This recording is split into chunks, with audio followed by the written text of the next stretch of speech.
week 2 and I am 2 days into week 3 of trade school. So today's video I want to talk about a couple of things, couple more tools that I picked up since the last video, and then also about what I've done so far in my carpentry class and in my plumbing class. So first things first, the new things that I picked up. I got these gloves from another student. She was nice enough to just give it to me for free. These are utility gloves and they fit perfectly on my hands. Just, the ones that I've seen at the store have been pretty big, and it's way better than the cloth gloves that I was going to use from Daiso. But really nice of her to give me this for free. So awesome. And then I also picked up at Harbor Freight, which is a discount hardware store. So I got a 9-inch level there, and I think this was like, I forgot how much, maybe $10. So it's a good weight. It's magnetic, and then I've never actually used this ever. I mean, I understand how it works, but never used it before. So I'm excited to have this. $3.49 Pittsburgh measuring tape. This is 25 feet.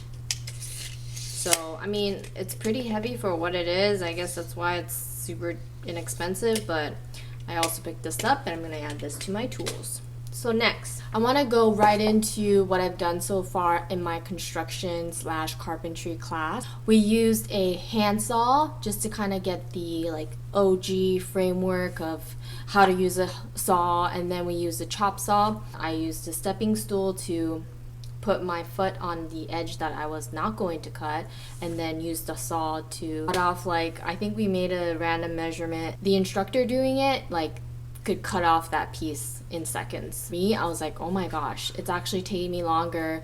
My arms are so weak. A little bit muscle requiring than I thought. Shortly thereafter, we used a chop saw, and for the school, we have a red tape where you can put your left hand, 3 fingers on the top and your thumb on the bottom to kind of secure the wood to the frame, and then you mark the edge that you're going to cut through. You want to drag the chop saw down to the line exactly on the right of the line that you marked, and then once you know that it's going to hit right next to it, then you activate the control, pushing the little lever, at least for the one at school, and then sawing it off. So super cool tool. And then the next thing was a power drill, and the ones that we had at school are DeWalt's brand, and they're quite heavy. So I actually had to use my hip strength, or the security and the stability of my hip to actually push the power drill into drilling it into the studs. I don't know, I'm sure most people wouldn't have to do that, but note to self, I had to do that because with the battery and the whole machine all together, it's a little bit heavy for me. So the next thing we did was cut the studs, 92.25-inch studs, into the pieces for the demonstration of building a wall. Basically, we have 3 of the same length, which is going to be the crown plate, the framing plate, and then the sole plate. And then we also have another shorter measurement, studs going perpendicular to that. And then hammered everything together. We did 16 D nails, I believe. 16 or 8s. It's a lot of work to hammer everything in, surprisingly. If the wall is on the ground and you're putting one foot on one side of the wood and nailing everything in, you want to angle the nail towards you. Tap it in just so you have the stability, and then you want to drive the hammer in using your momentum, and you want to hold the hammer at the end of the handle, which I was not doing because the hammer was so heavy for my arms that I kept, in order to be even swing it around, I had to hold the handle towards the head, which is the wrong thing to do. You can hurt your wrist that way. So it was definitely a learning process. As silly as that may sound, it's just when you're actually doing it, you want to listen to your body. So we did eventually find a lighter hammer. So note to self, when I do go pick up a hammer, I'm going to pick up a much lighter one than the one that I used at school. For the purpose of the demonstration, 10 inches on center.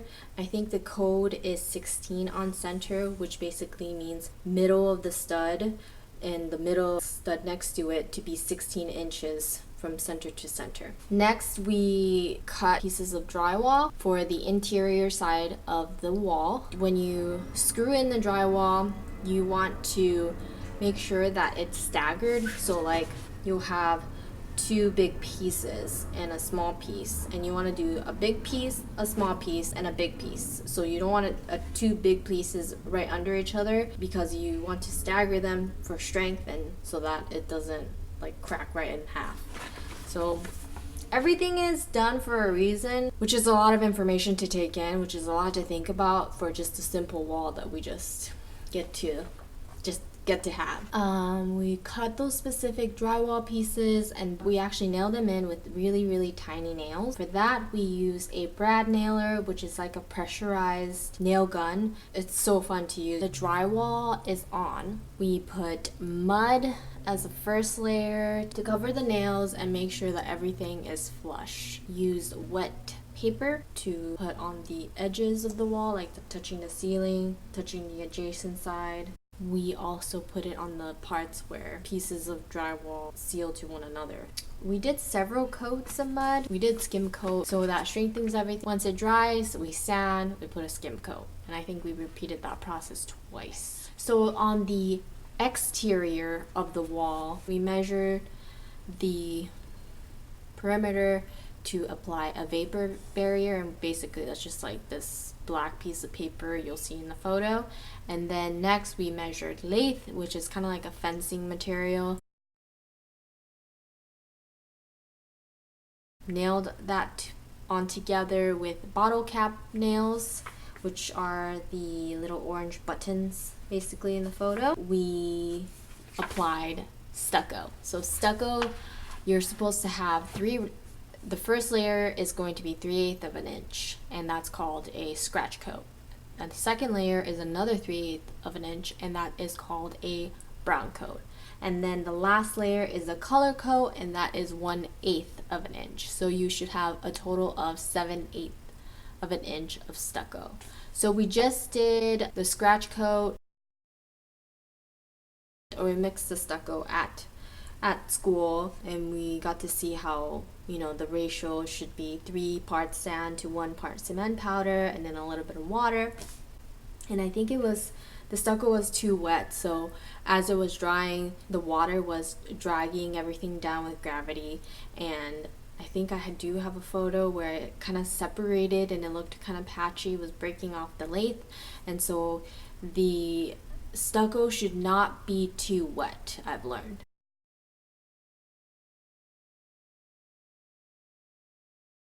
Once the brown coat is on, we used a sponge to kind of flatten everything out and make sure that it was flush, and that's pretty much where we are right now.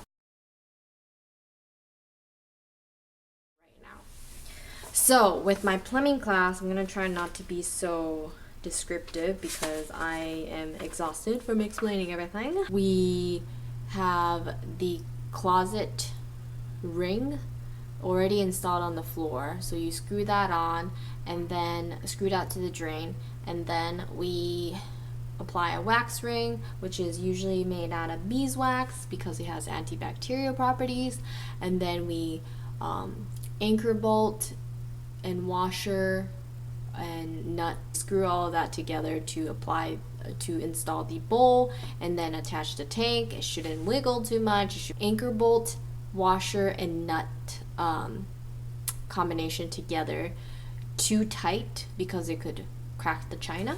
Okay, so the last part of this video I want to talk about how it's been, what it's like not working in my career and going to trade school. And the first week was just exciting, just learning new things, having hands-on experience, and just completely different way of learning. It was just exciting. I wanted to talk about it all the time. I wanted to tell everything. I want to talk about it. I wanted to just tell everyone I have a 6-hour gap between my morning class and my night class, and I would come home and make myself some food or whatever and just take the dogs out for a walk or do whatever errands I needed to do in between classes and see other people working, and going to the grocery store and seeing how deserted it was because everybody is at work, or being at the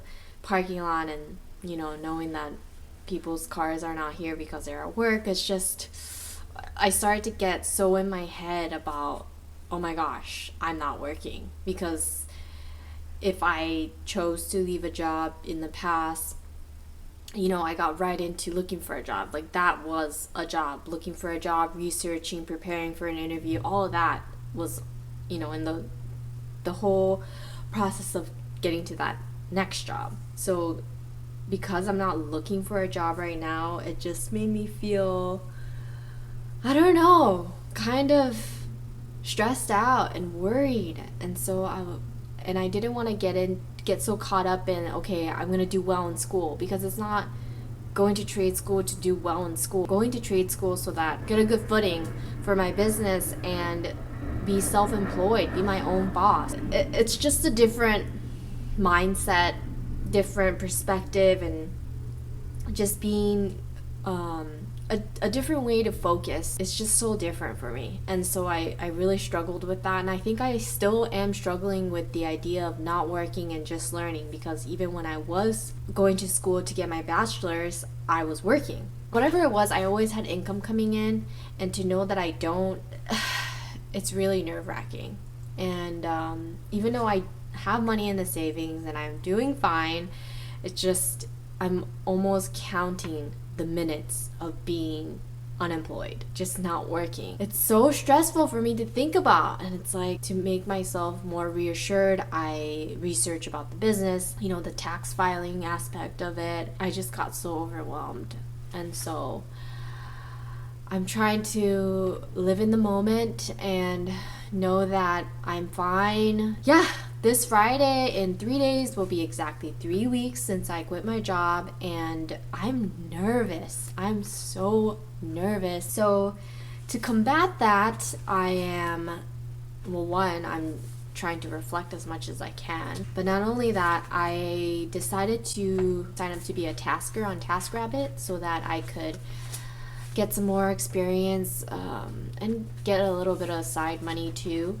And then I think I might also, once school is over and I don't have that much income coming in still yet with the business, I might walk dogs with Rover, just kind of have side money and keep getting experience with TaskRabbit. I just wanted to kind of reflect on that because it's so real, and I didn't expect it to come so soon, where I'm just so overwhelmed with, okay, am I going to be okay? Am I going to be able to start the business? How am I going to stand out with all these other handymen? I will be posting another video soon, hopefully. I'm going to try to get at least 2 videos out every week. Thank you so much for watching. Please subscribe so that I know that someone is listening. I guess that's it. Thanks for watching. Bye!